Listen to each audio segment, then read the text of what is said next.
Hello guys, welcome to Eesha YouTube channel.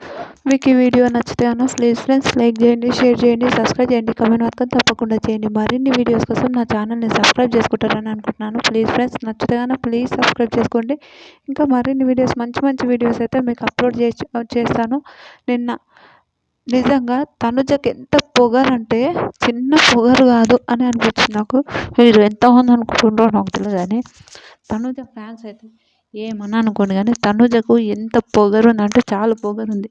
నాకైతే okay, Tanuja విషయంలో ఒక విషయంలో నేను కూడా హర్ట్ అయినా, అయ్యో పాపం తనుజని ఇలా చేస్తుండే బిగ్ బాస్ అని. కానీ మ్యాన్ హ్యాండలింగ్ అంటది ఏంద్రా బాబు డిమాండ్ని. అరే ఫ్రెండ్ అయినాక కూడా కామన్గా ఫ్రెండ్ లాగా ఇట్లా అంటే కూడా మ్యాన్ హ్యాండలింగ్ అంటారు. మ్యాన్ హ్యాండలింగ్ ఎంత ప్రౌడ్ ఉంది ఈ అమ్మాయికి. ఈమె మనిషేనా అని ఒక థాట్ అనిపించింది. మీ ఎంతమందికి అనిపించిందో నాకు తెలియదు కానీ నిజంగా ఏం ఆలోచిస్తుందో కూడా ఈ అమ్మాయి. ఇంత ఘోరమైన ఆలోచనలు ఏంటివి ఈ అమ్మాయికి, ఇంత ఘోరంగా ఉంటుంది ఏంది ఈ అమ్మాయి అనే ఒక ఒపీనియన్ ఎంతమందికి వచ్చిందో ప్లీజ్ కమెంట్ చేయండి. నాకైతే ఆ ఒపీనియన్ వచ్చింది. ఎంతమందికి వచ్చిందో కూడా ప్లీజ్ కమెంట్ చేయండి.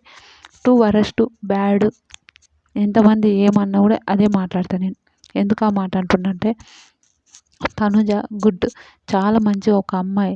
కానీ తనుజ చేసే కొన్ని మాటలు కావాలని గొడవ పెట్టుకోవడం, కావాలని ఇట్లా అనడం అయితే నాకైతే నచ్చలే. మీ ఎంతమందికి ఏమనిపించిందో ప్లీజ్ కమెంట్ చేయండి. ఇలాంటి వీడియోస్ మరిన్ని కావాలంటే లైక్ చేయండి. పాపం డెమానే ఎంత అమాయకుడురా బాబు, నిజంగా సూపర్ జెంటిల్ మ్యాన్. నాకు డెమాన్ చూస్తే చాలా బాగా అనిపిస్తుంది. డెమాన్ని అలా అనడం, డెమాన్ ఇట్లా మ్యాన్ హ్యాండలింగ్ చేస్తున్నాడు అది అట్లా అనడం అయితే నాకైతే కరెక్ట్ అనిపించలేదు. మీకు ఎంతమందికి అనిపించిందో లేదో ఒక ప్లీజ్ కమెంట్ చేయండి. నాకు సార్ వచ్చినాక కూడా తనుజకు బాగా గట్టి వార్నింగ్ ఇవ్వాలని నేను అనుకుంటున్నాను. మీరేమనుకుంటారో కమెంట్ చేయండి. Bye friends.